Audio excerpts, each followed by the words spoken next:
एक मोक्ष की बात होती है। कोई जीवित होके मोक्ष को प्राप्त कर लेता है, कोई मरने के बाद भी मोक्ष को प्राप्त नहीं कर सकता। तो ये क्या है महाराज जी, इसको कैसे डिफाइन करेंगे और मोक्ष होता क्या है? मुझे लगता है कि जो मोक्ष है, ये हमारे संपन्नता का नाम है, हमारी संपूर्णता का नाम है। जब आप किसी भी यात्रा को सफलतापूर्वक संपन्न कर लेते हैं, इसी का नाम मोक्ष है। हुँ, तो मोक्ष आपके अपने कर्म रूपी क्रिया की व्यवस्था का वो परिणाम है, इसका नाम मोक्ष है। मोक्ष है। तो ये तो कोई भी पा सकता है, ये तो सबके अपने हाथ में है। मतलब कार्यों में सफल हो गए, मोक्ष आपको मिल गया। कार्य कौन से हैं, यही तो महत्वपूर्ण है। हुँ, आप स्वयं को जान जाएं, हुँ, आपको ये पता चल जाए हु एम आई, जिस जो सवाल हमने आपसे पहले हाँ, कहा, जी।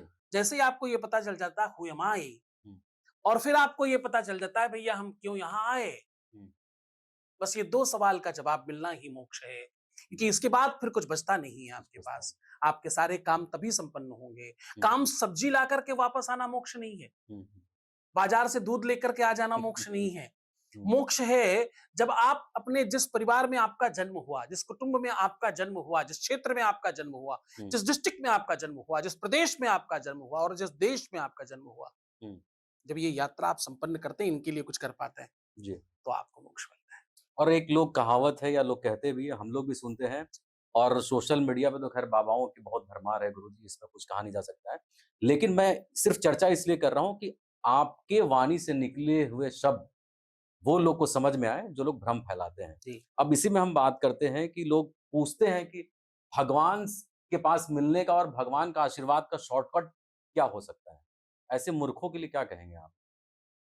मतलब जो भगवान के पास भी जाके वहाँ शॉर्टकट का रास्ता ढूँढ रहे हैं। ये भी बड़ा विस्तारित बात है। आप जो जो आप प्रश्न कर रहे हैं, ये प्रश्न का सीधा जवाब इसलिए नहीं दिया जा सकता क्योंकि सीधी बात नहीं है।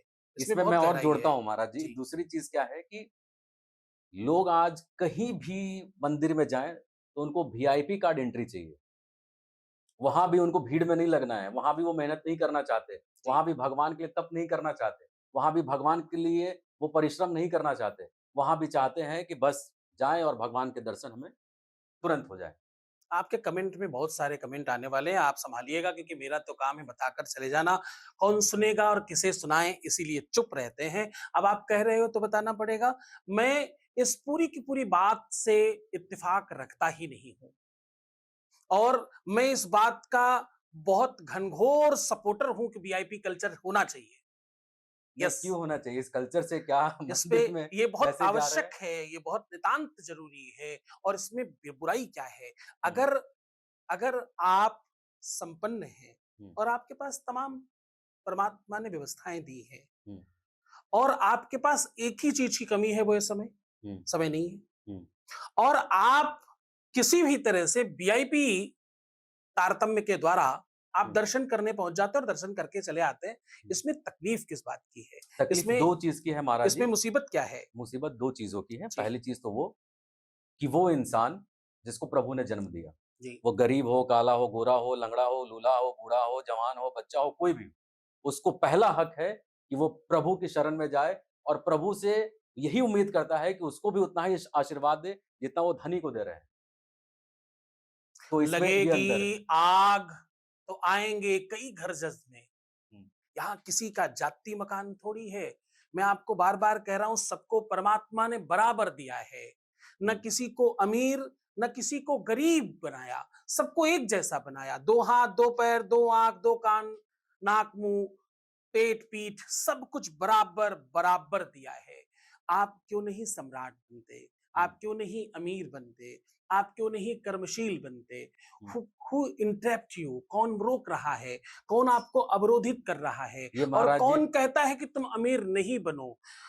Let me finish my sentence because it's very important. Important जरूरी राइट। है ये हाँ, ऑफ बताना। कोर्स। वीआईपी कल्चर इसलिए आवश्यक है क्योंकि जो वीआईपी आकर के आगे जल्दी से दर्शन करके चला गया, उसके पास जो संपत्ति आई है वो बरसात से नहीं आई, उसने हुँ, वो कमाकर कमाई है, मेहनत करके लाई है। और वो भी एक तपस्या है, वो भी एक साधना है। एक व्यापारी कभी भी दोपहर का खाना सही समय पर नहीं खा पाता, हुँ, लेबर खाता है। हुँ, एक व्यापारी सांझ का खाना कभी भी समय पर नहीं खा पाता, हुँ, और सही समय पे तो छोड़ो, कभी-कभी नहीं खा पाता, हुँ, और ये लेबर खाता है, हुँ, सामान्य व्यक्ति खाता है। एक बड़ा व्यक्ति, एक अमीर आदमी केवल अकेले अमीर नहीं होता, वो हुँ, अपने साथ में पूरे समूह को अमीर करता है और न हुँ, जाने कितने लोगों को काम प्रदान करता है, हुँ, एक व्यवस्था प्रदान करता है। हुँ, जिसको जो मिला है वो उसकी अर्निंग है, उसने वो अर्न किया है, हुँ, उसके लिए उसने मेहनत किया, परिश्रम किया, व्यवस्था किया, साधन बनाया, फिर वो अमीर बना। जी, और आज जब वो वीआईपी बनकर वीआईपी कल्चर से अंदर जा रहा है, तो हुँ, वो अंदर जाकर के बोलता है, अरे भगवान जी, अंदर एसी नहीं है क्या? भगवान जी के पास एसी नहीं लगा है पुजारी जी? हुँ, तो पुजारी बोलता है, हाँ जी सेठ जी, एसी तो नहीं लगी यहाँ। अरे तुरंत एसी लगाइए। हुँ, तो जो अंदर एसी लगी है, बड़ा सा झूमर लगा है, भगवान की जो व्यवस्था है, बढ़िया सा श्रृंगार है, हुँ, सुंदर सी जो पोशाक है, और खूब 56 भोग लगे हैं, हुँ, और हमको आपको भी लाइन में लग करके जो प्रसाद खाने को मिल रहा है, वो सब उन लोगों से ही आ रहा है इनके हुँ, पास पैसे हैं। हम वो बड़ी-बड़ी दीवारें, बड़ा सा मंदिर और खूब आलीशान प्रांगण, हुँ, उसमें हमारा योगदान नहीं है खास। हुँ, हमने बहुत पैसे नहीं दिए, वो उन लोगों ने दिए जिनको वो व्यवस्था करके दी जाती है। कारण आप समझने का प्रयत्न कीजिए। इस व्यवस्था को बनाए रखना इसलिए आवश्यक कहता हूं मैं, क्योंकि आप भी अमीर बने, इसमें नुकसान किस बात का है? हुँ, आप भी सम्राट बने, कौन मना करता है? आप धनवान बने, इसमें कौन आपको मना करता है? मैं जो लेबर है उसकी बुराई नहीं कर रहा हूं। हुँ, वो बहुत परिश्रम करता है, वो बड़ी मेहनत करता है, वो खूब हुँ, काम कर रहा है, लेकिन उस काम के साथ साथ उसको ये नहीं मालूम अभी भी, तो मतलब भगवान भेदभाव करते हैं?